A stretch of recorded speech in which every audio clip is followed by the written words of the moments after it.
tentang financial management, maaf. Kemudian nanti Naufal akan mendalami lagi tentang investasi, produk-produk apa sih yang mungkin bisa diekspor sama Bapak dan Ibu semua di Bimani gitu. Nah, sekarang dari aku dulu ya. Nah, dari akunya ada tips cuan kelola keuangan. Jadi, yang tadi aku bilang ya, financial management dan gimana sih, walaupun kita udah gajian, tapi kita tetap bisa cuan. Jadi, uangnya nggak habis gitu aja. Next, Novel. Nah, jadi ini adalah survei yang kemarin sempat kami lakukan ke survei Abati Group ya, tentang keuangan apa sih yang mungkin Bapak dan Ibu semuanya pernah alami atau sedang alami, dengan 46% dari sekitar 67 penjawab kemarin menjawab kalau misalnya ada pengeluaran yang lebih besar daripada pemasukan, kemudian juga ada kebutuhan yang menumpuk, tidak punya rencana keuangan bahkan, atau cicilan yang menumpuk, adanya hutang dan segala macam. Nah, kita akan coba tackle nih masalah-masalah ini dan semoga materi dari aku sama Noval hari ini akan bisa sedikit banyak bermanfaat buat Bapak Ibu semua dan semoga bisa dipraktekkan ya sehingga masalah-masalah ini bisa pelan-pelan menghilang dan juga mungkin di kedepannya akan menjadi lebih baik untuk mengolah keuangan. Oke, next-nya dulu Noval. Nah, ini adalah manajemen finansial. Ini aku secara definisi dulu aja ya.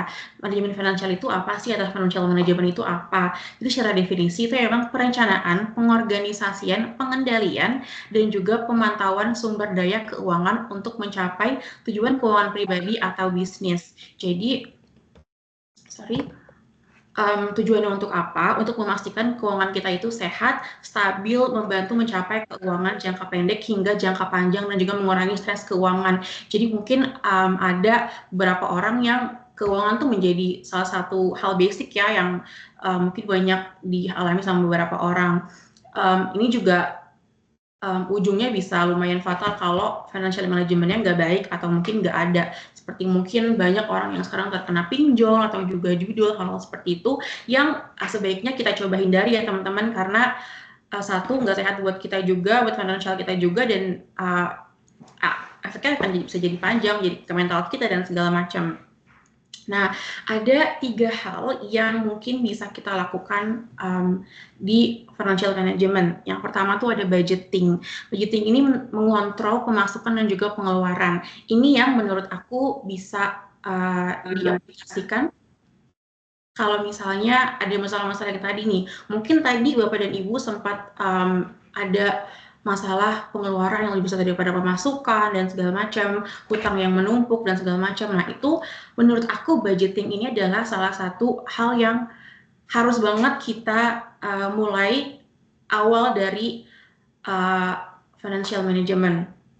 Mungkin Bapak Ibu kalau misalnya search di Google tuh ada kok template-template budgeting template yang bisa membuat Bapak Ibu tuh aware sama oke, gaji aku segini, pengeluaran aku minggu depan segini, pun kalau ada hutang aku segini, jadi semua tuh jelas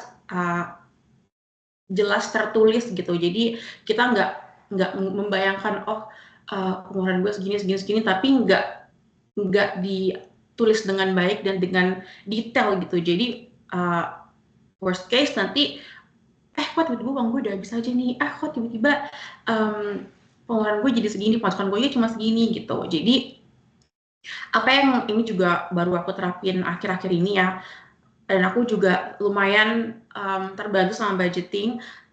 Kalau ini sharing aja, kalau aku itu biasanya dari akhir bulan ini tuh aku udah ngebudget bulan depan tuh pengeluaran aku apa aja, sehingga aku bisa prevent pengeluaran yang lebih besar daripada pemasukan dan juga hal-hal yang mungkin kita semua alami. Kemudian investment planning, aku mau ke risk management dulu aja deh. Risk management ini mengurangi potensi kerugian finansial seperti risiko utang berlebihan, pengeluaran darurat, dan juga fluktuasi pasar investasi. Jadi ini sepertinya kayak dana darurat gitu ya teman-teman. Kalau misalnya kita punya manajemen finansial yang baik, ketika nanti ada hal yang tidak terduga, kita bisa, gue udah punya dana darurat nih yang bisa gue pakai untuk menutup ini misalnya. Itu juga penting karena kita nggak akan tahu ya apa yang akan terjadi sama kita di masa depan atau besok atau minggu depan gitu. Jadi ketika kita punya manajemen finansial yang baik, hal-hal tidak terduga pun akan menjadi sesuatu yang oh ya udah sudah aku siapkan gitu untuk hal ini misalnya.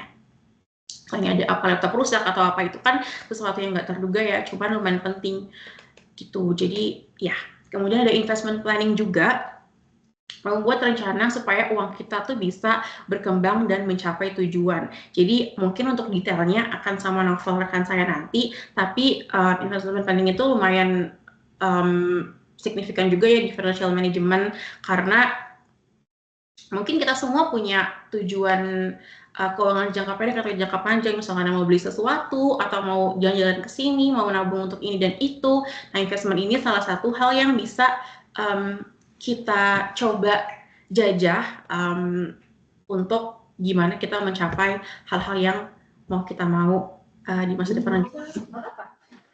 Next novel.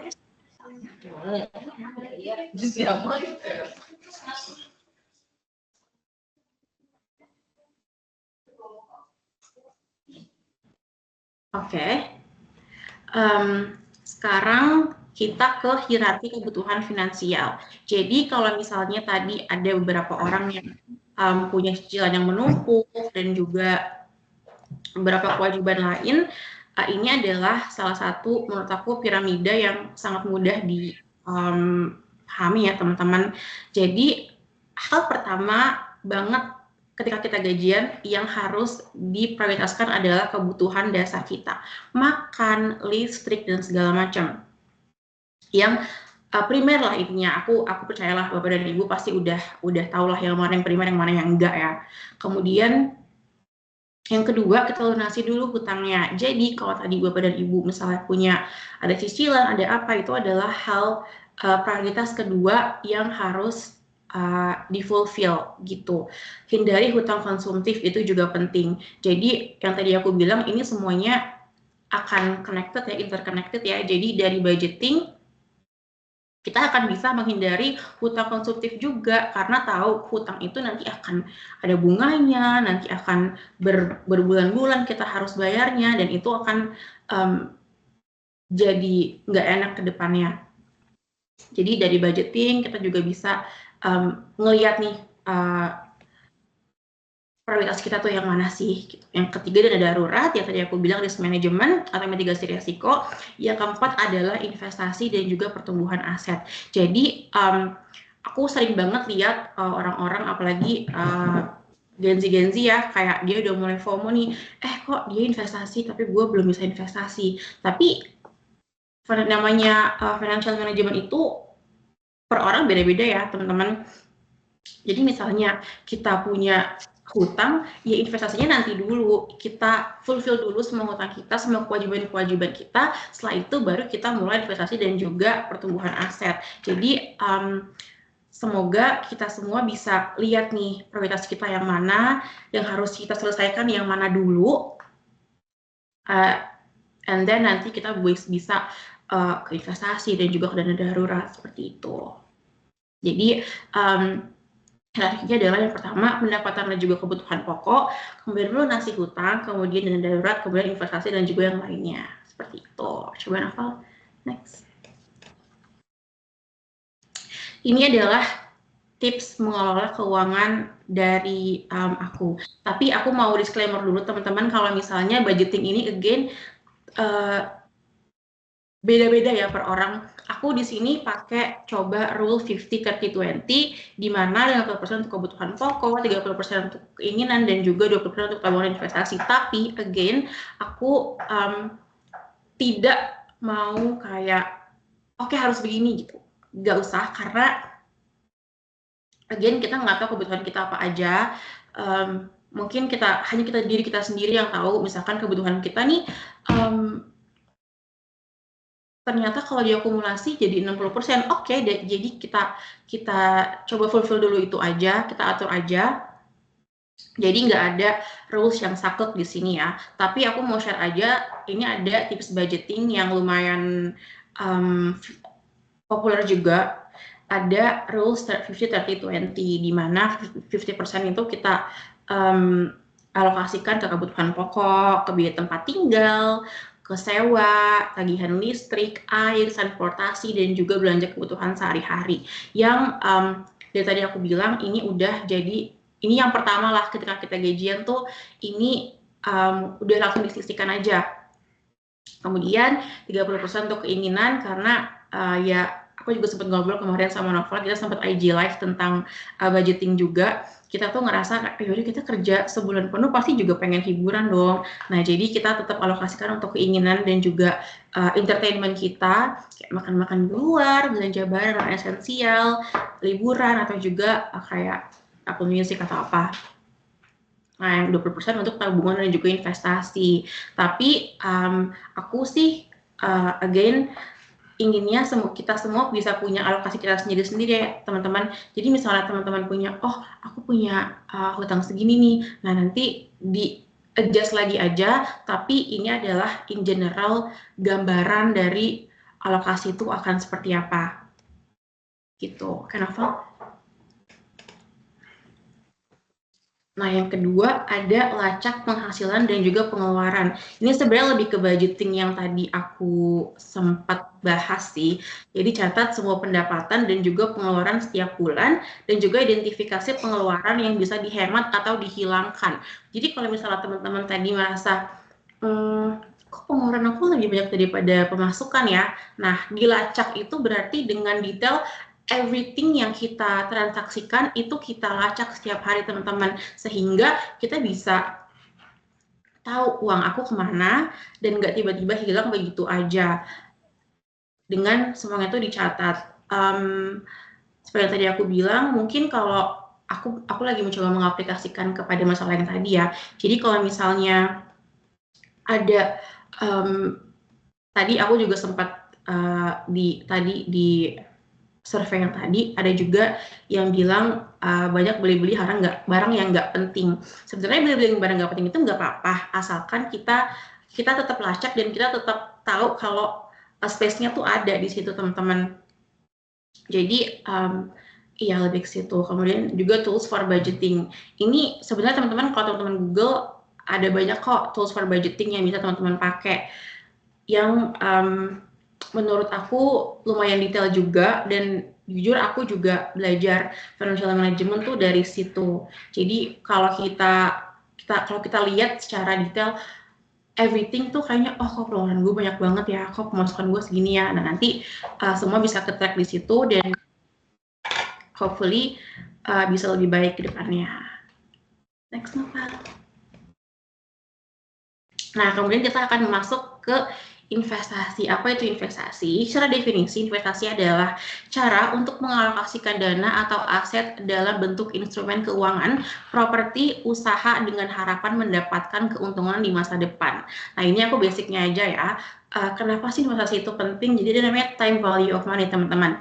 Time value of money itu apa sih? Jadi time value of money itu adalah sebuah konsep di mana uang yang kita punya sekarang itu akan berbeda value-nya dengan uang yang kita punya di masa depan. Seperti mungkin uang dulu 250 perak bisa buat beli bakso atau bisa buat beli hal sepatu gitu di zaman mama sama papa aku, tapi sekarang nggak bisa. Tapi kalau kita berinvestasi, uang itu akan mengejas sama inflasi dengan per kenaikan di value itu. Jadi ini adalah salah satu konsep yang penting yang teman-teman harus tahu sebelum berinvestasi. Kemudian ada juga mencapai tujuan finansial seperti tadi aku bilang. Kalau teman-teman misalnya punya goal jangka pendek, misalnya mau beli ini, mau jalan-jalan ke sini, itu bisa dengan investasi, dengan adjust resikonya kita segimana atau mau berapa lama nih investasinya. Nanti Nova juga akan lebih detail ya menjelaskan tentang produk-produknya dan juga jenis-jenisnya dan juga mitigasi resikonya seperti apa. Kemudian juga membangun keamanan finansial. Jadi kalau misalnya kita tabung aja di bank itu kan biasanya yang tadi aku bilang keuangan segitu-gitu aja, dia nggak akan adjust ke inflasi adjusted. Tapi kalau misalnya kita taruh di salah satu mungkin produk reksadana, itu dia bisa terus naik dan juga hopefully bisa membangun keamanan finansial kita. Kalau kita tahu uang kita nih nggak stuck di situ aja gitu. Nah, ini adalah memulai investasi, membuat rencana keuangan untuk masa depan. Jadi, ini step-stepnya aja ya teman-teman. Yang pertama ada menetapkan dulu tujuan keuangan kita. Jadi, kita harus tahu dulu nih problem keuangan kita ini sekarang apa sih dan apa yang harus kita lakukan. Kalaupun ada problem seperti tadi, mungkin step 1 yang harus kita lakukan nih apa. Nah, di sini mungkin dan kalau untuk langsung ke investasi ada 3 jenis yang bisa kita coba eksplor. Yang pertama jangka pendek, jangka menengah dan juga jangka panjang. Kalau jangka pendek bisa untuk tabungan darurat dan juga beli barang seperti yang tadi aku bilang ya. Kemudian jangka menengah kalau mempersiapkan pendidikan, liburan dan juga liburan besar. Kemudian ada jangka panjang di atas 5 tahun yang pensiun atau beli rumah. Jadi lebih enak aja kalau misalnya kita investasi itu ada tujuannya, jadi nggak asal invest aja, karena kita pasti punya goal sendiri-sendiri ya teman-teman. Nanti bisa digas aja mau berapa lama, mau seperti apa. Kemudian membuat peta jalan keuangan. Tentukan nih berapa yang perlu ditabung atau diinvestasikan per bulan. Pilih instrumen investasi yang sesuai, reksadana, saham, obligasi, atau mungkin emas. Jadi ini nanti akan related ke seberapa kita bisa menampung resiko dari aset-aset ini teman-teman. Kemudian akan ada penyesuaian rencana seiring waktu. Jadi memang kalau bisa investasi itu selalu kita lihat ya, kita pantau sehingga nggak asal naruh aja habis itu udah gitu. Jadi harus disesuaikan dengan rencana hidup kita. Mungkin tiba-tiba udah ada yang invest nih, tapi tiba-tiba menikah, punya anak, atau tiba-tiba pensiun. Nah, nanti itu akan harus digas lagi dan disesuaikan lagi gitu.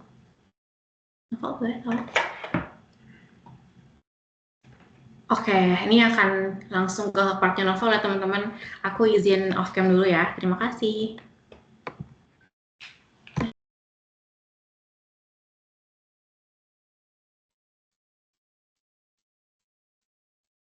Oke, halo semuanya. Selamat pagi. Pagi, Mas Noval. Pagi. Oke, suaraku kedengeran ya, Mas Abner Dengar ya? jelas. Oke, siap. Aku mulai kali ya semuanya. Oke, selamat pagi Bapak Ibu semuanya. Semoga diberikan kesehatan selalu dan semoga di tanggal-tanggal yang bisa dibilang tanggal muda nih ya, Bapak dan Ibu ya. Semoga di tanggal muda ini dengan materi-materi yang kita belajar bareng seputar manajemen finansial dan investasi bisa bermanfaat nih untuk Bapak dan Ibu semua khususnya di tanggal-tanggal muda ini gitu ya. Jadi yang bingung mungkin bisa gimana ya mengolah uang setelah menerima gaji dan lain-lain. Tadi sudah dijelaskan oleh Sharon. Nah, setelah kita belajar bagaimana caranya budgeting, mengolah keuangan, tahapan-tahapan apa saja yang perlu kita komplitkan atau perlu kita selesaikan sebelum investasi, maka sekarang kita masuk ke tahapan terakhir dalam kondisi kemerdekaan finansial gitu, yaitu investasi. Jadi aku recall sedikit ya Bapak dan Ibu ya, kira-kira tahapan pertama yang harus dipenuhi adalah tadi penuhi kebutuhan dasar dulu. Jadi setelah kebutuhan dasar kita terpenuhi, lalu kita coba lunasi hutang-hutang kita di masa lalu. Lalu setelah hutang-hutang kita lunas di masa lalu, mulailah membangun kebiasaan untuk menabung dana darurat gitu. Karena balik lagi yang namanya musibah kan kadang nggak kenal tanggal ya Bapak Ibu ya. Jadi punya dana darurat itu sangat amat penting untuk menghindari pengeluaran-pengeluaran yang seringkali tidak bisa kita jamin gitu atau musibah-musibah gitu ya. Mungkin seperti laptop rusak atau handphone rusak atau apa gitu ya. Jadi penting banget untuk punya dana darurat. Setelah kita punya dana darurat yang cukup tebal gitu, baru kita bisa mulai ke tahapan selanjutnya yaitu investasi. Jadi mungkin di sini aku aware ya, mungkin dari beberapa Bapak dan Ibu sekalian udah mungkin ada yang sudah sedikit familiar dengan investasi gitu ya. ada juga mungkin yang baru memulai, ada juga yang memulai masih takut-takut, nggak apa-apa. Kita di sini akan belajar bareng, jadi akan sama-sama belajar tentang apa sih investasi dan dari mana sih harus mulainya sebenarnya. Cuma sebelum itu, aku dan Sharon dari tim Bimani mungkin akan sedikit juga mengenalkan tentang salah satu aplikasi yang mungkin bisa banget digunakan oleh Bapak Ibu untuk memulai investasi. Karena untuk mulai investasi itu penting ada beberapa hal yang perlu dicatat gitu ya. Kita perlu platform yang aman dan juga yang mungkin mudah digunakan bagi pemula untuk berinvestasi gitu ya, yang nggak bikin puyeng gitu UI UX-nya atau aplikasinya. Maka dari itu kita langsung lanjut ke materi selanjutnya. Oke, jadi kita dari Bimani ini berdiri sejak tahun 2020 dan kami telah melayani lebih dari 700.000 investor yang terdiversifikasi dengan lebih dari 2 triliun dana kelolaan. Dan mayoritas investor kami adalah usia-usia produktif dari umur 20 sampai 45 tahun gitu. Jadi memang kebanyakan investor kami dari kalangan millennials dan Gen Z ini gitu ya.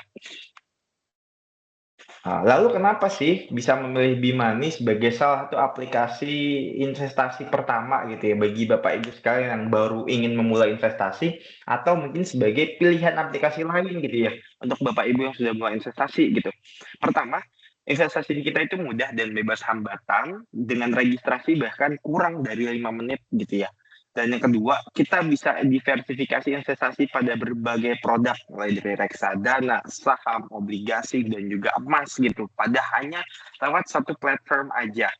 Yang ketiga nih, kita juga ada layanan tentang analisis data-data pasar terkini, hasil riset-riset yang unggul, serta didukung oleh relationship manager profesional yang berlisensi khusus untuk Bapak Ibu sekalian yang ingin berlangganan Bimani Privilege. Jadi jangan lupa nih, nanti Bapak Ibu bisa download aplikasi Bimani dan juga join ke grup Telegram kita, karena di situ kita akan share kira-kira analisis dari market gitu ya, berita-berita terbaru tentang investasi dan lain-lainnya.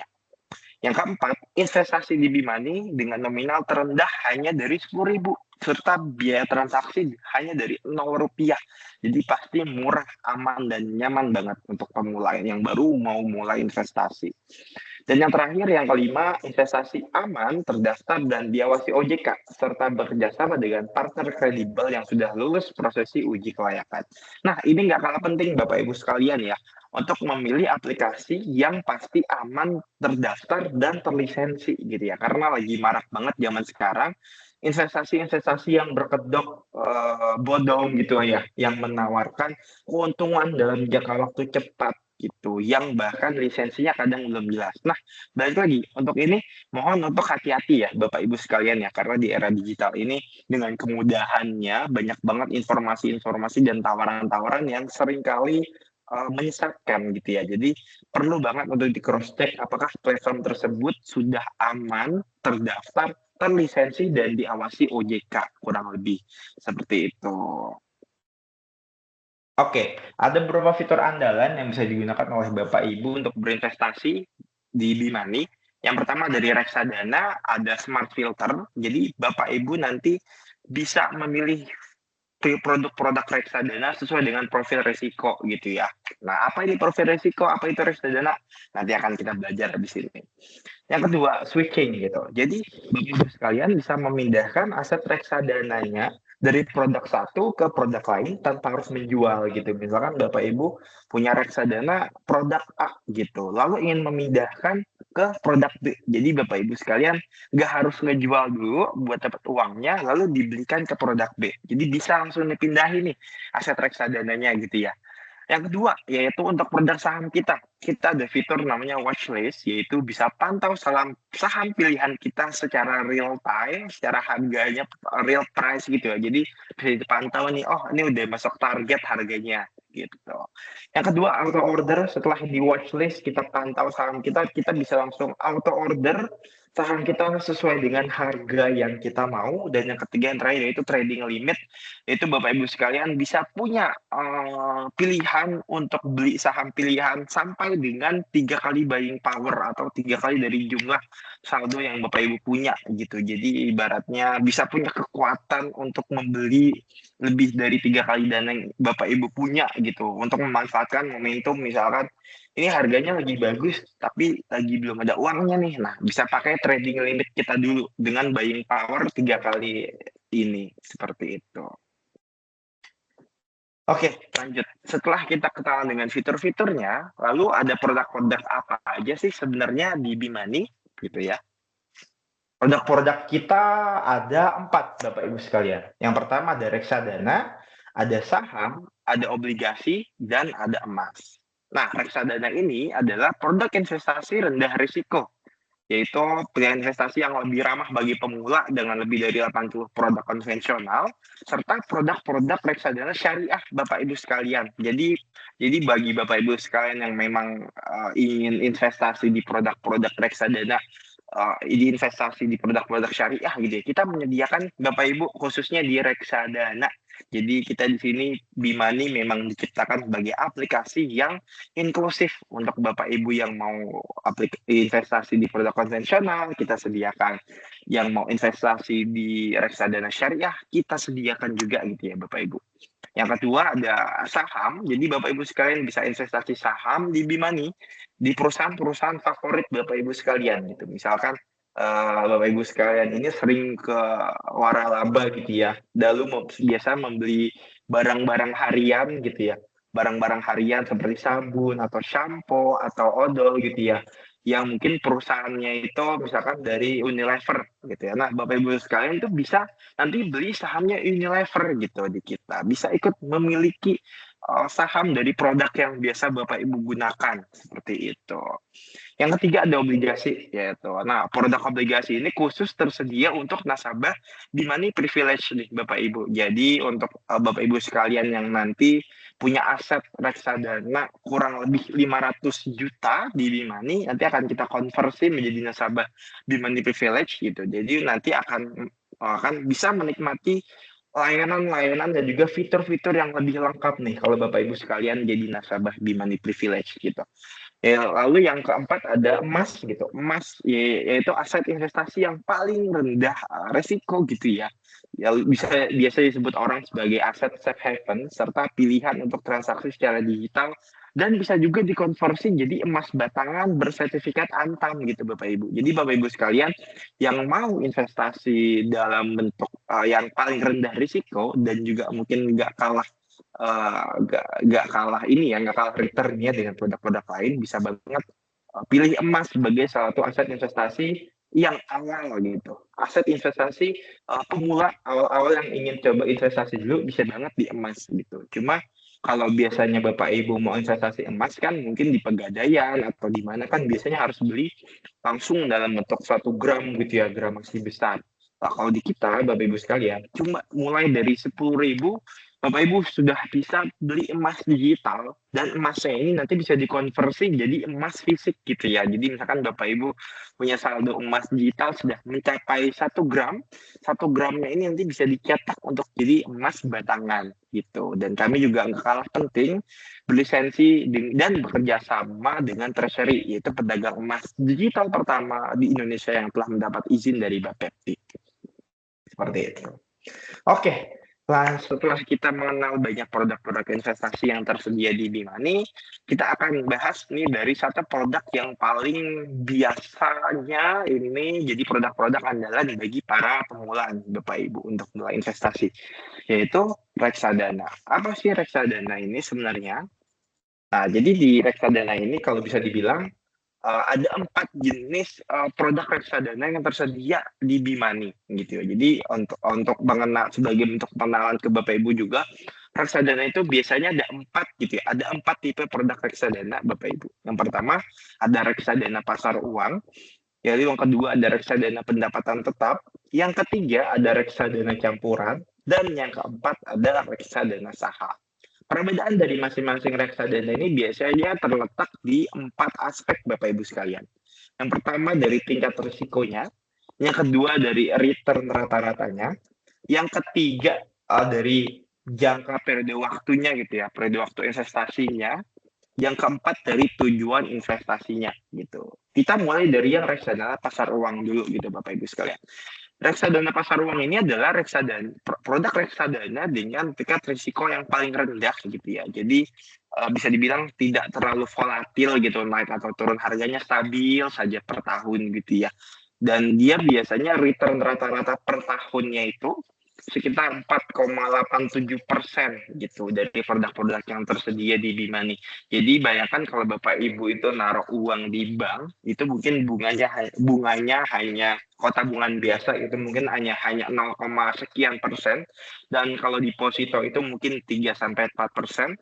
Sedangkan Bapak Ibu sekalian, kalau menabungkan uangnya di reksadana pasar uang, itu return rata-rata per tahunnya bisa sampai 4,87% gitu. Jadi memang bisa jadi pilihan yang sangat menarik untuk yang baru memulai investasi. Jadi biasanya mereka masuk ke reksadana pasar uang dulu. Karena yang ketiga di sini periode waktu investasinya biasanya untuk jangka pendek nih Bapak Ibu, untuk kurang dari 1 tahun, dengan tujuan investasi biasanya untuk dana darurat atau untuk liburan dan lain-lainnya.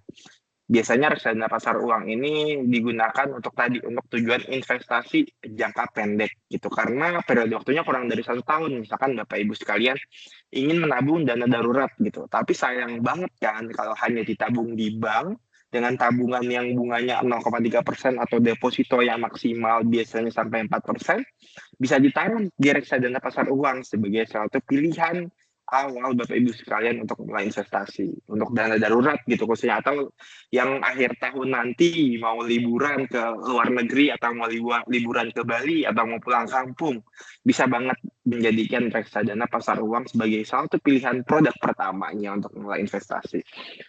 Yang kedua yaitu ada reksadana pendapatan tetap. Nah, reksadana pendapatan tetap ini tingkat risikonya agak lebih tinggi nih Bapak Ibu daripada reksadana pasar uang. Karena reksadana pendapatan tetap ini biasanya produk-produk alokasinya ditaruh pada obligasi-obligasi gitu ya, atau surat hutang negara atau surat hutang swasta gitu ya.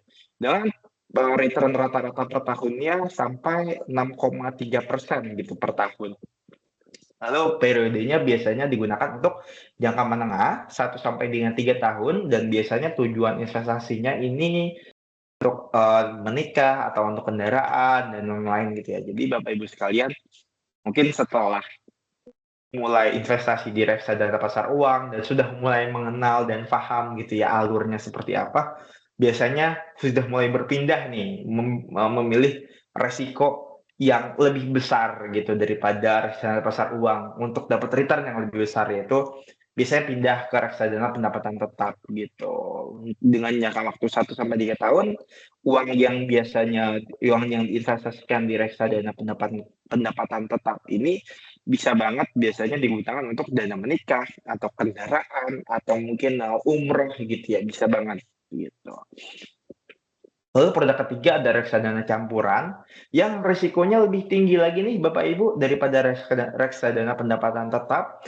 Kalau tadi reksadana pasar uang itu diinvestasikan pada produk-produk pasar uang, kalau reksadana pendapatan tetap itu diinvestasikan pada produk-produk obligasi gitu ya. Kalau reksadana campuran ini biasanya campuran Bapak Ibu. Jadi antara produk obligasi plus produk saham gitu. Ya makanya resikonya dia lebih tinggi daripada pendapatan tetap biasa. Itu resikonya menengah sampai dengan tinggi, tapi dengan return rata-rata juga yang nggak kalah tinggi Bapak Ibu sekalian, yaitu 7,58% biasanya per tahunnya gitu. Dengan periode waktu jangka menengah 3 sampai 5 tahun, dan biasanya tujuan investasinya ini untuk dana pendidikan anak gitu, untuk membeli rumah atau bagaimana selanjutnya gitu, sesuai dengan tujuan keuangan jangka menengah dari Bapak Ibu sekalian. Oh iya, yang aku lupa mention adalah dalam investasi Bapak Ibu sekalian, risiko itu selalu berbanding lurus dengan keuntungan. Berarti artinya kalau risikonya rendah, maka keuntungannya rendah. Begitupun juga kalau risikonya tinggi, maka bisa dipastikan tingkat keuntungannya pun tinggi gitu.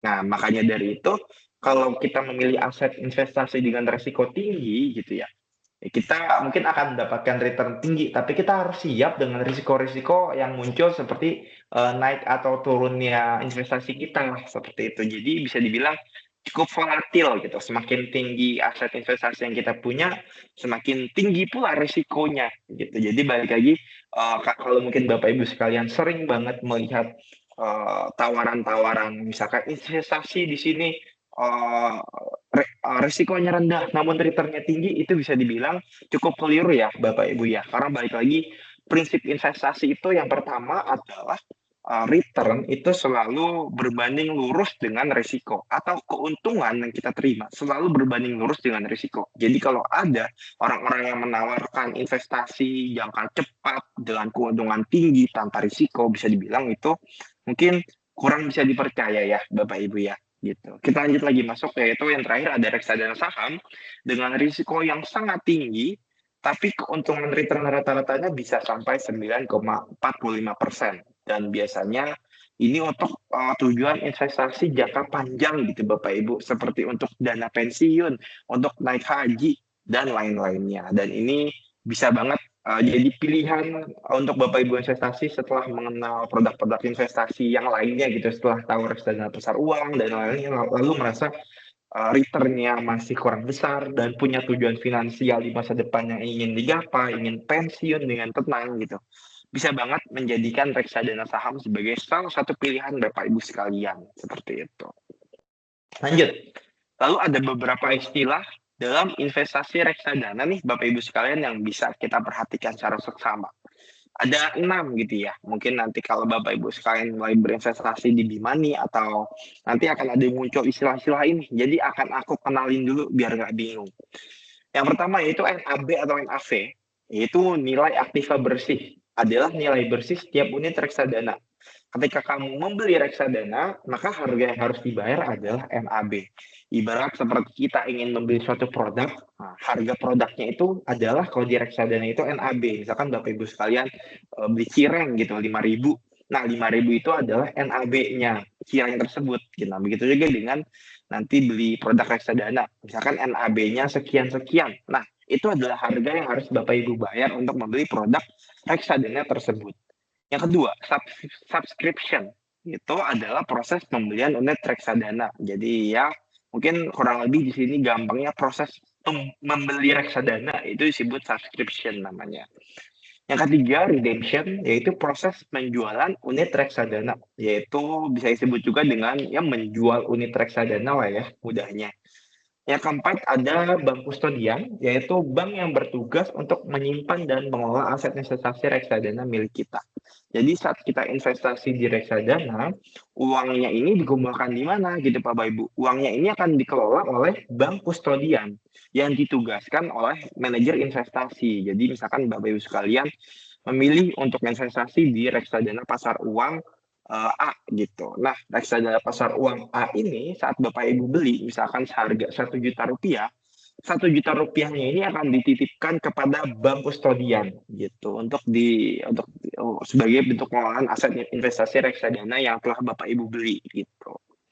Yang kelima ada manajer investasi, yaitu perusahaan yang mengelola portofolio investasi dan membuat produk-produk reksadana. Nah, dia ini yang bertugas untuk membuat berbagai macam produk reksadana yang tadi sudah kita bahas di slide sebelumnya. Gitu. Yang terakhir nomor 6 ada switching, yaitu pemindahan unit reksadana dari produk A ke produk B seperti itu. Jadi saat Bapak Ibu ingin memindahkan unit reksadana dari produk A ke produk B tanpa harus menjual, ini dinamakan istilah switching istilahnya namanya. Oke, lalu mungkin gimana sih sebenarnya reksadana ini bekerja gitu? Mungkin seringkali muncul pertanyaan ini gitu ya di benak Bapak Ibu yang mungkin ingin coba mulai investasinya gitu. Gimana sih cara kerja reksadana sebenarnya? Oke, akan aku coba jelaskan dengan bentuk yang sesederhana mungkin gitu. Coba bayangkan Bapak Ibu sekalian itu investor gitu, punya uang sebanyak 50.000. Bapak Ibu sekalian ini menitipkan uang 50.000 tersebut kepada peternak. Lalu peternak ini akan memilih ayam-ayam terbaik dan merawatnya. Nah, Bapak Ibu sekalian ini sebagai investor Dan peternak ini bayangkan dan peternak ini sebagai manajer investasi dalam dunia reksadana. Jadi saat kita menitipkan uang kita ke manajer investasi ini akan memilih produk-produk terbaik gitu untuk dirawat, untuk dibina gitu ya, untuk diolah gitu agar mendapatkan keuntungan maksimal di masa depan. Begitu juga seperti peternak ini ya. Saat kita titipkan uang, maka uang ini akan dimanfaatkan oleh peternak untuk memilih ayam-ayam yang terbaik dari yang terbaik untuk dirawat sehingga saat ayam ini tumbuh besar bisa menghasilkan keuntungan yang cukup banyak gitu. Lalu yang ketiga, dari uang yang diterima oleh peternak tadi, dibelikanlah ayam-ayam terbaik dan membesarkannya gitu. Mungkin ada yang dibeli ayam broiler dari breedingnya yang mana. Ada yang dibeli ayam kampung, ada yang dibelinya ayam apa, balik lagi tergantung dengan profil risiko yang tadi aku bilang di awal gitu. Mungkin untuk dapat keuntungan yang lebih besar, maka peternak atau manajer investasi akan membelikan produk-produk yang mungkin bagus dan volatil harganya gitu. Tapi untuk produk-produk yang mungkin sekiranya investasinya tidak begitu tinggi risiko, maka peternak akan memilih ayam-ayam yang mungkin lebih harganya ini atau produk ayamnya ini lebih mudah untuk dijangkau secara pasaran gitu. Seperti ayam broiler biasa gitu, untuk dibesarkan seperti itu. Nah, ayam-ayam yang dibeli oleh peternak ini disebut oleh portofolio atau produk investasi yang Bapak Ibu beli nantinya gitu. Lalu terakhir, ketika ayam-ayam itu bertelur atau tumbuh besar, ini seperti Bapak Ibu mendapatkan hasil dari investasi Bapak Ibu sekalian. Hasil ini bisa dibagikan kepada Bapak Ibu dalam bentuk dividen atau kenaikan nilai investasi gitu. Jadi dibeli ayamnya dari duit 50.000 yang kita titipkan ke peternak, lalu dibesarkanlah ayam-ayam tersebut gitu. Dibesarkan untuk beli pakan terbaik, untuk dirawat dengan dikasih minum dengan air terbaik gitu ya. Lalu saat tumbuh besar, nah itu saat dijual, nah itu bentuk keuntungan yang akan kita dapatkan seperti itu. Oke, setelah mungkin tadi kita deep dive atau kita sedikit belajar tentang reksadana gitu ya. Selanjutnya mungkin ke dalam saham gitu. Jadi mungkin dari beberapa produk yang memang tadi udah aku jelaskan, mulai dari reksadana, saham, obligasi ataupun emas gitu. Saham ini jadi salah dua produk yang memang ada di Bimani gitu ya Bapak Ibu sekalian, dan saham ini biasanya memang disclaimer resikonya sangat-sangat tinggi ya, biasanya kalau bisa dibilang gitu, sangat tinggi dan sangat volatil gitu Bapak Ibu. Jadi misalkan Bapak Ibu beli hari ini di harga sekian, itu 2 jam atau 3 jam berikutnya saham ini bisa naik secara drastis atau turun secara drastis. Jadi saham ini memang investasi yang sangat volatil gitu, sangat tinggi resikonya. Tapi baik lagi, seperti yang udah aku bilang sebelumnya, yang namanya investasi itu prinsip pertamanya adalah investasi risiko berbanding lurus dengan return atau keuntungan yang kita dapatkan. Semakin tinggi risikonya, maka keuntungan yang bisa kita dapatkan pun semakin tinggi juga. Tapi perlu diingat, risiko yang harus kita terima juga nggak kalah tinggi. Jadi balik lagi, sesuaikan pilihannya dengan tujuan investasi Bapak Ibu. Itu misalkan ada yang pengen investasi jangka pendek, maka pilihlah aset investasi yang rendah risiko agar uangnya tidak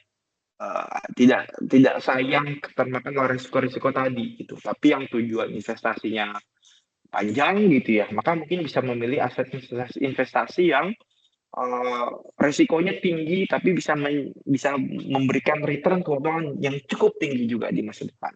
Oke, lanjut. Kita akan bahas soal saham. Beberapa mungkin ada yang udah tahu soal saham, tapi aku nggak akan bahas banyak tentang saham di sini karena yang perlu kita bahas di saham itu Bapak Ibu sekalian itu banyak banget aspek-aspeknya. Jadi aku di sini cuma akan bahas beberapa aja tentang saham gitu ya. Karena mungkin sebagai bentuk perkenalan juga untuk yang belum tahu gimana saham bekerja dan saham itu apa sih sebenarnya, ini akan aku jelaskan di sini. Oke, Mbak, gimana sih investasi saham itu bekerja gitu? Bayangkan ada Adi, Sharon, dan Naufal gitu ya. Kita membuat perusahaan bersama dengan modal 100 juta rupiah. Nah, Adi ini menyumbang 20 juta, Sharon menyumbang 30 juta dan aku, Noval, menyumbang 50 juta. Maka Adi, Sharon, dan Naufal masing-masing memiliki persentase kepemilikan saham atas perusahaan tersebut sebanyak Adi 20%, Sharon 30%, dan Naufal 50%. Seperti itu Bapak Ibu, konsep saham gitu ya. Secara mudah dan secara gamblang untuk dimengerti. Lalu kalau misalkan dijelaskan dalam konteks yang lebih besar itu seperti apa misalkan? Misalkan Bapak Ibu sekalian ini investasi di perusahaan emiten, balik lagi tadi yang cukup terkenal lah ya, misalkan Telkom gitu. Bapak Ibu investasi sebanyak, misalkan Bapak Ibu beli sekitar 100 lembar saham atau 1 lot gitu. Ya, dengan harga sekitar 300.000. Nah, maka Bapak Ibu itu juga punya persentase kepemilikan atas seluruh modal yang dimiliki oleh perusahaan Telkomsel tadi, Telkom gitu. Dengan walaupun Bapak Ibu hanya menyumbang atau keep in sebanyak 300.000. Baik lagi seperti tadi prinsip kepemilikan saham dan sebuah perusahaan seperti itu. Lalu next, gimana sih kita bisa dapat keuntungan dari investasi saham sebenarnya? Jadi bayangkan lagi gitu ya Bapak Ibu, kita ini pelihara ayam atau kita beli deh anak ayam itu harganya 15.000 misalkan. Lalu kita besar, kita rawat ayam tersebut, nanti kita jual pas udah gede di harga 250.000. Nah, saat kita jual di harga 250.000 dalam saham, keuntungan yang kita dapat itu disebut sebagai capital gain atau keuntungan yang kita dapat dari selisih dari hasil nilai investasi nilai investasi awal dan nilai investasi akhir yang kita dapat. Misalkan Bapak Ibu beli anak ayam seharga 15.000 dan kita jual di harga 250.000, maka capital gain atau keuntungan yang kita dapat itu sebanyak 235.000. Ini disebut sebagai capital gain gitu ya dalam saham. Kalau misalkan dijelaskan dalam konteks saham, misalkan Bapak Ibu sekalian investasi di saham Telkom, baik lagi ya, sebanyak 100 lembar atau 1 lot seharga 300.000 di harga 3.000 gitu misalkan saham Telkom ini. Lalu 2 bulan kemudian saham Telkom ini naik menjadi 3.500. Nah, dan nilai investasi yang Bapak Ibu punya dari yang tadinya 300.000 ini naik juga misalkan jadi 350.000.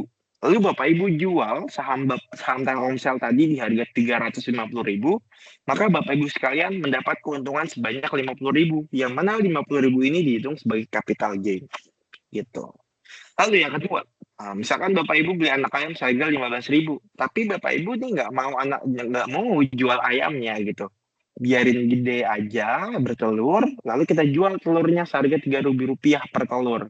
Nah, ini disebut sebagai dividen gitu Bapak Ibu sekalian, atau bisa dibilang ya dividen gitu ya. Misalkan dijelaskan dalam konteks perusahaan tadi, misalkan Bapak Ibu sekalian membeli saham Telkomsel lagi sebanyak 100 lembar di harga 300.000. Lalu perusahaan ini lalu Telkomsel ini mendapatkan laba positif sepanjang tahun 2024 misalkan. Perusahaannya profit gitu bisa dibilang. Nah, profit dari perusahaan Telkom ini akan dibagikan kepada para pemegang sahamnya sesuai dengan persentase yang dimiliki. Misalkan dari 300.000 tadi, Bapak Ibu tuh punya kepemilikan di saham Telkom itu sebanyak 0,0000 sekian persen gitu. Maka dari keuntungan yang Telkom itu punya di tahun tersebut akan dibagikan pada Bapak Ibu sesuai dengan persentase yang Bapak Ibu punya. Misalkan nanti akan dapat Rp15.000 gitu. Jadi Rp15.000 ini akan Bapak Ibu dapatkan gitu ya. Kalau Bapak Ibu tidak menjual saham Telkomsel tadi. Begitu juga dengan konteksnya di ayam ini ya. Kalau Bapak Ibu tidak menjual ayam, ya udah Bapak Ibu akan mendapatkan terus nih keuntungan dari telur-telur yang mungkin nanti akan dihasilkan di masa depan seperti itu. Nah, berbicara soal investasi Bapak Ibu sekalian, yang tidak kalah penting adalah compound interest atau bunga majemuk gitu. Kenapa ini penting? Kalau menurut Albert Einstein gitu ya Bapak Ibu, salah satu quotes-nya di situ dia pernah bilang kalau compound interest adalah keajaiban dunia nomor 8, gitu kata Albert Einstein. Kenapa seperti itu? Karena kekuatan dari bunga majemuk atau compound interest ini sangat besar banget Bapak Ibu. Bayangkan Bapak Ibu ini mulai investasi atau investasi emas deh misalkan. Investasi emas 10 juta di 10 tahun yang lalu gitu. Jadi 10 juta di 10 tahun yang lalu ini emas itu mungkin let's say kita bilang return per tahunnya emas ini atau kenaikan harga emas ini rata-ratanya di 5% misalkan. Nah, di tahun tersebut Bapak Ibu akan mendapatkan keuntungan 10 juta dikalikan 5%. Gitu. Sekian lah, misalkan 10.200.000 di tahun pertama Bapak Ibu investasi. Lalu nanti di tahun kedua Bapak Ibu investasi 10.500.000 tadi akan kena lagi 5%-nya. Kena 5% lagi, 5% lagi, terus menggulung gitu. Jadi bunga yang sudah Bapak Ibu dapatkan akan dibungakan lagi. Nah, inilah kekuatan dari compound interest atau artinya semakin lama Bapak Ibu investasi, semakin powerful atau semakin kuat bunga majemuk yang Bapak Ibu punya. Nah, begitu juga dengan investasi. Jadi intinya adalah untuk memaksimalkan keuntungan investasi kita, kadang ada orang yang mungkin bilang, kapan ya baiknya investasi? Kapan ya kita harus investasi? Kapan ya ada waktu tepat nggak sih buat investasi? Kalau itu ditanyakan ke aku sekarang, kapan waktu yang tepat? Itu adalah sekarang, Bapak Ibu. Dengan prinsip hukum compound interest tadi gitu ya. Jadi untuk memanfaatkan bunga majemuk ini tidak pernah ada waktu yang salah untuk kita mulai investasi kapan itu nggak ada Bapak Ibu sekalian. Karena kekuatan compound interest tadi kita bisa menghasilkan keuntungan yang nanti akan berlipat-lipat kalau kita terus nabungnya secara rajin gitu ya dan juga disiplin. Ini akan jadi keuntungan sangat besar bagi kita di masa depan nanti. Jadi dari semua materi yang tadi sudah dijelaskan oleh Mbak Sharon dan juga aku tentang investasi, konklusinya kalau misalkan Bapak Ibu sekalian bertanya, kapan sih Mas kira-kira waktu yang tepat untuk mulai investasi? Jawaban aku adalah sekarang. Karena dengan kekuatan compound interest ini tadi atau bunga majemuk, Bapak Ibu sekalian bisa menghasilkan bunga yang dibungakan lagi atau keuntungan yang diuntungkan lagi gitu. Next, setelah kita belajar tentang apa itu investasi atau mungkin dari Bapak Ibu sekalian tadi, Mas, aku mau mulai investasi dong, mulai dari mana? Daftarnya gimana sih caranya di Bimani ini? Nah, ini akan aku jelasin gimana cara daftarnya. Jadi nanti Bapak Ibu sekalian, mungkin di App Store atau di Play Store, boleh banget nanti dicari atau diketik aplikasi Bimani gitu ya. Download aja langsung, dan Bapak Ibu sekalian bisa daftar Bimani dengan mudah. Kurang dari 5 menit gitu. Jadi bahkan mungkin Bapak Ibu sekalian boleh banget sambil aku jelasin, sambil dibuka handphonenya, sambil dicari gitu ya. Sambil dicari aplikasi Bimani di Play Store atau di App Store-nya sambil di-download dan sekalian di-download bahkan mungkin bisa sambil daftar gitu. Jadi registrasinya mudah sekali di Bimani. Yaitu nanti setelah registrasi, nanti Bapak Ibu sekalian harus mengisi beberapa info diri, yaitu mulai dari email, KTP, NPWP, dan segala macamnya yang bisa dilengkapi terlebih dahulu gitu ya, yang sudah nanti ada kolom-kolomnya dengan proses registrasi maksimal itu 3 kali 24 jam, Bapak Ibu sekalian. Lalu setelah verifikasi di approve, Bapak Ibu sekalian bisa langsung top up RDN langsung dari aplikasi atau nanti pilih gitu ya rekening RDN-nya itu mau bank apa gitu. Nanti setelah itu bisa di top up deh RDN-nya. Lalu setelah di top up bisa deh untuk langsung mulai investasi saham dengan biaya mulai dari 0,125% untuk berbagai emiten untuk semua perusahaan yang terdaftar gitu. Ini untuk investasi saham. Kalau Bapak Ibu mau investasi reksadana, setelah nanti terverifikasi bisa langsung beli produk reksadana sesuai dengan profil risiko yang Bapak Ibu pilih tadi, apakah risiko rendah, menengah, tinggi atau tinggi. Seperti itu. Nah, menyambut dengan acara spesial hari ini Bapak Ibu sekalian, mungkin bisa banget di screen capture dulu, di screenshot dulu nih di promo khususnya. Kalau Bapak Ibu daftar hari ini, kita ada promo khusus kalau masukkan kode promo Bimani X Abhati, dapatkan bonus langsung 20.000 saldo reksadana saat nanti Bapak Ibu sekalian sudah berhasil di-approve gitu registrasinya. Ayo, mungkin bisa di-screenshot dulu gitu Bapak Ibu sekalian dan dihafalkan, dicatat mungkin kode promonya yang bisa langsung nanti di-redeem saat sudah daftar di aplikasi Bimani gitu ya. Bimani X Abhati dan dapatkan bonus 20.000 saldo reksadana langsung. Seperti itu. Khusus untuk hari ini ya Bapak Ibu sekalian ya. Jadi bisa banget nanti di-download aplikasinya lalu setelah nanti diterima pendaftarannya langsung masukkan kode Bimani X Abhati dapatkan bonus 20.000. Cara klaimnya di mana Mas? Nah, cara klaimnya adalah nanti setelah Bapak Ibu mendaftar kembali ke menu home dan nanti kan ada tulisan klaim bonus ya di paling depan di homepage itu. Lalu nanti klik halaman klaim bonusnya. Lalu saat sudah masuk ke halaman klaim bonus, masukkan kode Bimani X Abhati, lalu tinggal dipakai dan bonus 20.000 akan langsung terkirim ke akun Bapak Ibu. Balik lagi, setelah daftar nanti masuk ke menu home, lalu klik menu klaim bonus, masukkan kode, lalu setelah masuk menunya klaim bonus, masukkan kode Bimani X Abhati, lalu tekan tombol pakai dan bonus 20.000 akan langsung terkirim ke saldo akun Bapak dan Ibu masing-masing.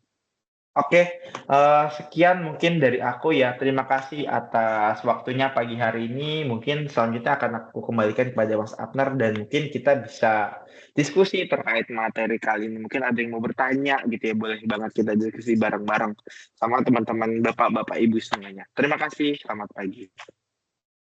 Oke, terima kasih banyak Mas Noval, Mbak Sharon. Nah, sambil menunggu teman-teman atau Bapak Ibu yang ada di sini bertanya, ini sudah ada beberapa yang masuk di chat ya Mas ya. Jadi saya coba bacakan gitu. Yang pertama itu, Kak mau tanya dong gimana cara memanage keuangan yang gajinya cuma UMR, sementara pengeluarannya itu 8 juta. Gitu. Nah, mungkin nanti bisa ganti-gantian ya antara Mbak Sharon atau Mas Noval nih yang mau menjawab gitu.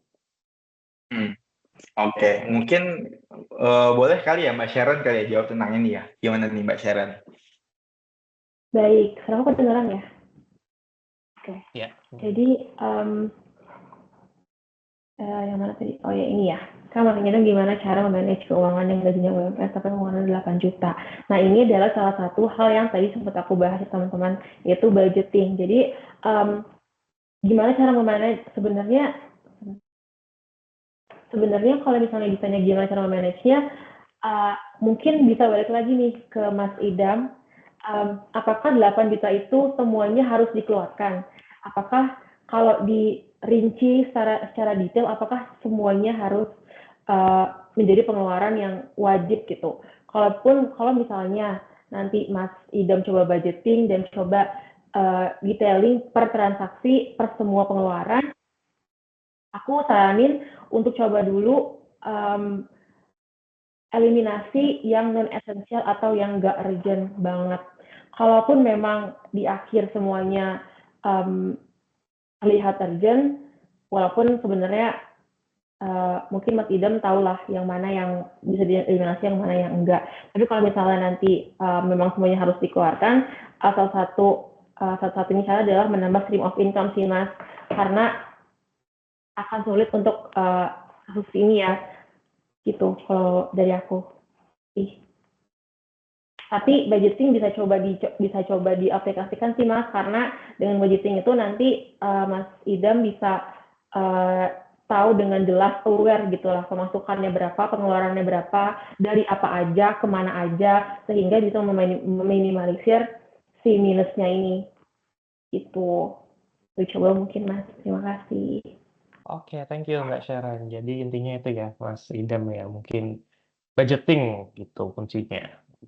Ke pengelolaan, ini duitnya masuk kemana, ini kemana gitu. Oke, selanjutnya ini mungkin Mas Noval nih yang lebih cocok nih untuk menjawabnya. Nah, ini ada pertanyaan dari Bu Novita. Bimani itu kayak semacam bibit atau sekuritas seperti IPOT. Nah, mungkin biar lebih jelas lagi Mas Noval. Oke, menarik nih Mas Abner. Bimani itu semacam bibit atau sekuritas kayak IPOT gitu. Jadi Bimani ini mungkin sebutannya kalau dalam sebuah platform investasi ini sebutannya adalah Apart ini adalah agen penjual efek reksadana, mungkin sama seperti Bibit atau Bareksa ya, Bu Novi. Jadi benar banget Bimani semacam Bibit atau Bareksa yang mana kita punya lisensi untuk menjual efek atau produk-produk investasi gitu. Kita cuma punya lisensi untuk menjual gitu sebagai gerai, atau dalam bayangan mudahnya kita ini seperti warung gitu. Seperti warung, kita menjajakan dan menjual produk-produk investasi. Nah, supplier-supplier kita ini itu ambil dari MI tadi, dari manajer investasi, dari sekuritas juga ambil gitu. Jadi kita itu bukan sekuritasnya secara langsung gitu, Bu Novi. Kita ini hanya semacam apert atau agen atau penjualnya aja nih, pedagangnya aja seperti Bibit atau Bareksa gitu. Lalu kita ini kerjasama juga sama sekuritas lain dan juga kerjasama sama manajer investasi untuk menjual produk-produk investasi.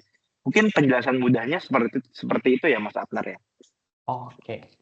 Thank you, Mas. Nah, ini menyambung lagi nih, ada pertanyaan teknis sekali kayaknya dan cukup panjang. Jadi sambil dibaca juga ya, Mas ya, saya bacakan di sini.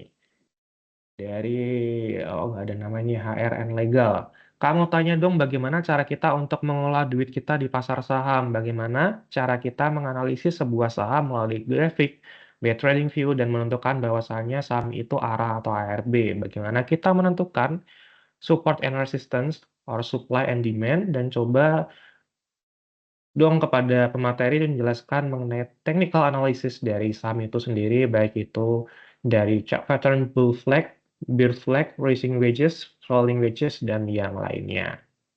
Oke, menarik nih Mas Abner, pertanyaannya bagus-bagus semuanya ya dari teman-teman Bapak Ibu sekalian ini gitu. Tapi paling kalau dari aku sebenarnya untuk bahas saham ini seperti yang aku jelaskan, Mas Abner, ini butuh waktu sendiri nih kayaknya. Jadi kalau dari aku sih sebenarnya kalau buat bahas ini sangat teknis banget sih Mas Abner. Jadi mungkin gimana sih cara mengolah kita di pasar saham dan banyak-banyak pertanyaan lainnya dari HRN Legal Abahati Group ini mungkin bisa belajar, kita belajar bareng-bareng nanti di Google. Dari aku mungkin kalau jawab, dan juga mungkin sebenarnya mungkin harus ada sesi yang lain juga nih gitu. Jadi kayak dari aku sih paling menyarankan sekarang sudah banyak nih teman-teman atau Bapak Ibu sekalian cara belajar investasi saham gitu, mulai dari yang fundamental atau teknikalnya. Cuma kalau dari yang ditanyakan ini kan mungkin lebih ke teknikal banget ya sebenarnya. Baik lagi kalau aliran teknikal ini kan lebih banyak berkaitan sama grafik, sama order book dan lain-lain gitu. Jadi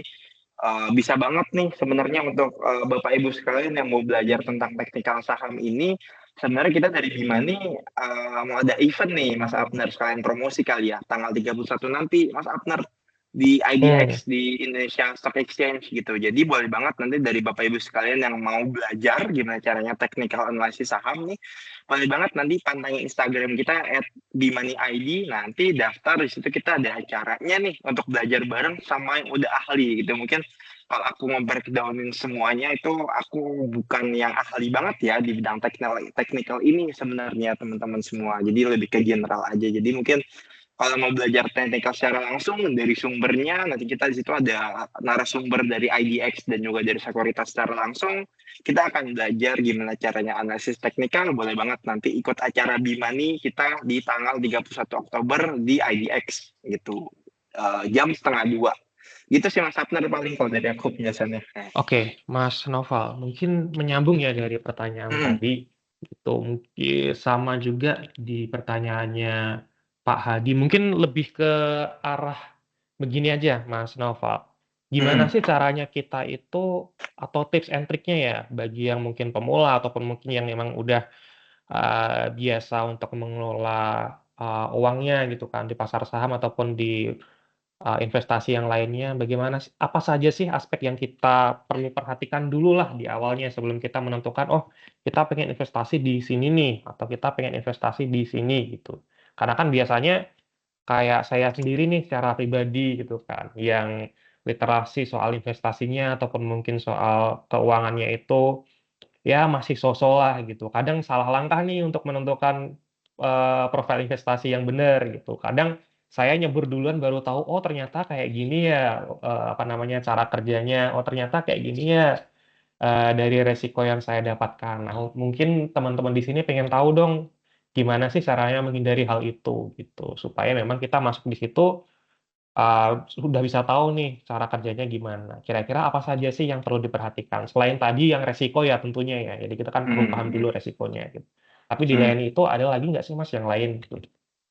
Nah, ada lagi apa enggak? Ini sepertinya gimana nih, Mbak Sharon? Kayaknya biar gantian kita jawabnya ya, mungkin. Boleh Mbak Sharon mungkin juga. Oke, jadi ini sekalian menjawab pertanyaan Mas Hadi ya Mas tentang kriteria apa yang sebaiknya diperhatikan, bagaimana cara mengidentifikasi fundamental yang perusahaan yang kuat. Kalau kita ngomongin fundamental, itu kan berarti kita harus mesti lihat ke laporan keuangannya dia, cara mereka memanage hutang dan segala macam. Cuman itu lebih ke finance banget ya. Kalau misalnya hal lain yang bisa kita perhatikan itu adalah apakah perusahaan ini perusahaan yang kokoh, gimana? Karena saham itu kan sangat bergantung sama rumor-rumor, kabar-kabar gitu. Jadi emang jadi cara kerja saham itu adalah secara gamblangnya ketika ada banyak orang yang beli, harganya akan naik. Ketika ada ketika lebih banyak yang jual, harganya akan turun. Nah, saham ini sangat bergantung sama rumor-rumor, sama hal-hal yang kemungkinan bisa berpengaruh sama persepsi investor terhadap perusahaan tersebut. Misalnya, aku punya perusahaan Sharon, kemudian ada rumor, oh Sharon akan bangkrut nih, orang kan akan jual. Nah itu nanti harganya akan turun. Jadi kayak politik, kemudian isu-isu itu sangat harus dilihat karena saham itu volatilitasnya sangat tinggi ya. Jadi 1 menit bisa naik, menit setelahnya bisa turun. Jadi hal-hal yang harus diperhatikan adalah apakah image-nya si perusahaan ini lagi gimana, apakah ada isu-isu yang sedang hot, apakah ada kiranya kabar-kabar yang mengenakan atau nggak mengenakan. Kemudian kalau misalnya itu kan dari sisi analisisnya ya, tapi setelah itu bisa juga dari fundamentalnya, apakah keuangan mereka baik, bagaimana cara mereka manage hutangnya mereka, apakah mereka asetnya gimana, dan segala macam. Tapi itu akan jauh lebih detail sih Mas. Itu apakah cukup jelas? Thank you Mbak Sharon. Jadi ada beberapa poin tadi yang dijelaskannya.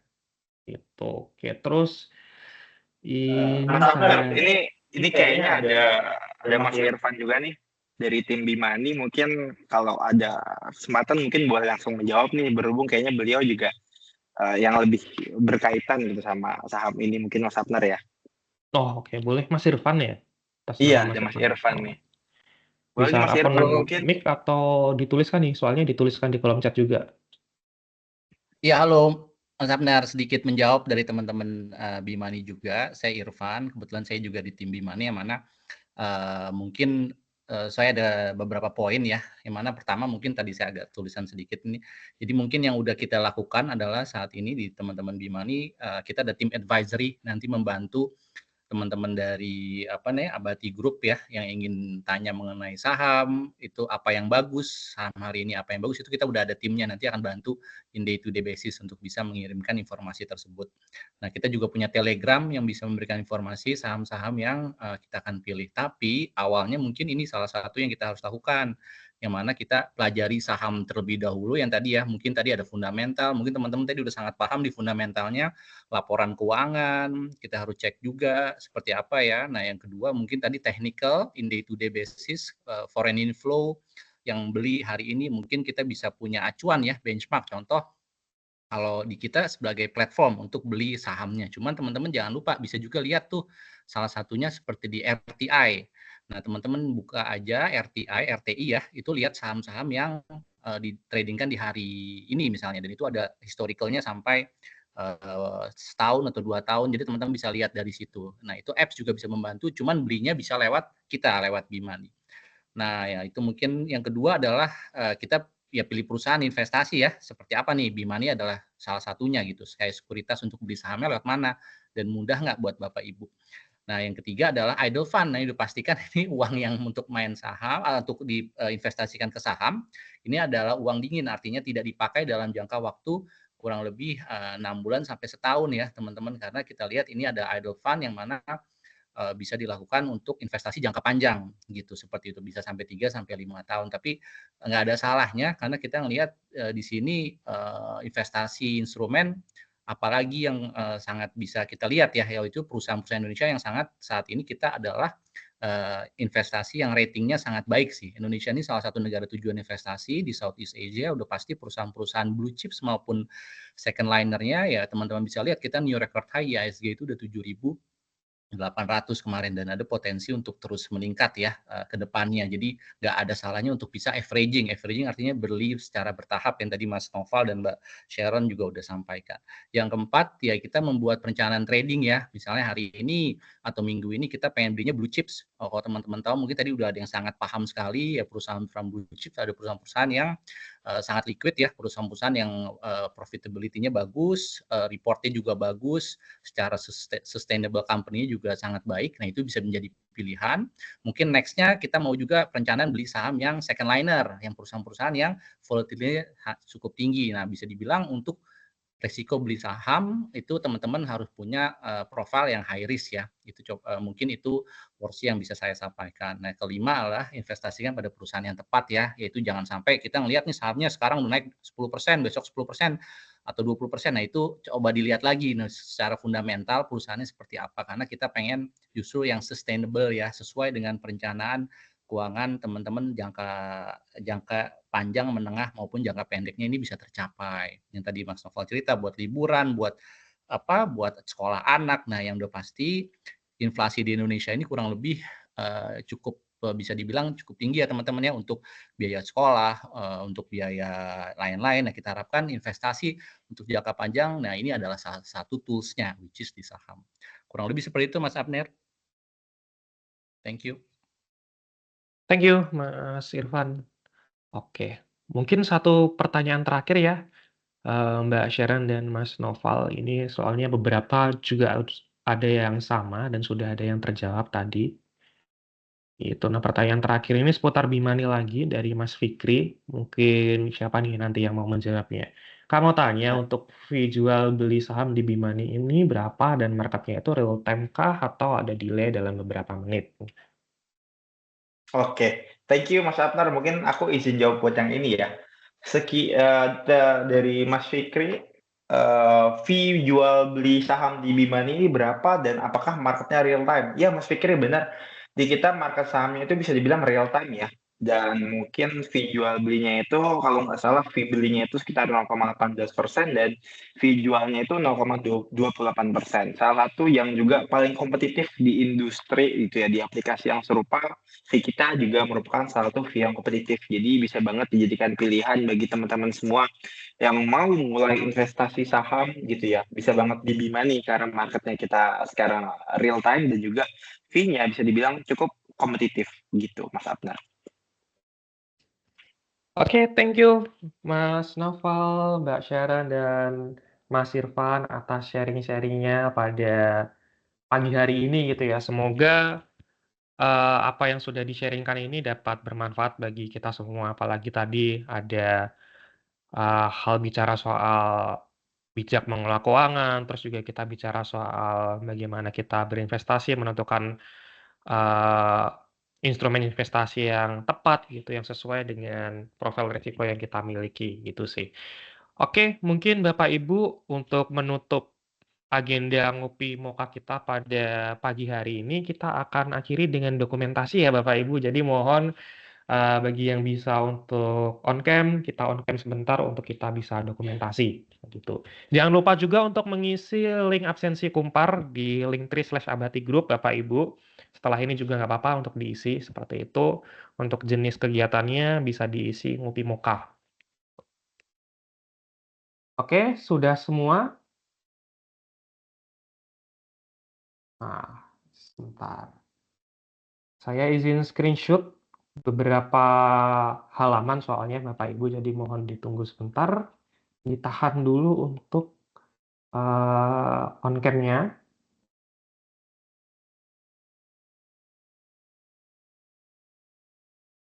Oke. Terus sebentar.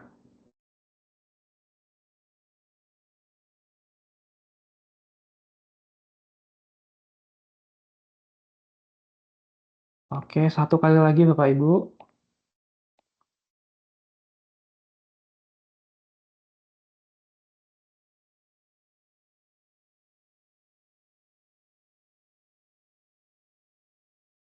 Oke, sip. Terima kasih banyak Bapak Ibu semuanya. Terima kasih banyak tim dari Bimani juga sudah join dengan kita untuk sharing-sharing seputar investasi.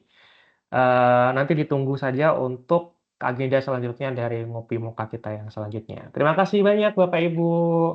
Terima kasih. Terima kasih. Terima kasih semuanya. Terima kasih. Tim Abadi Group.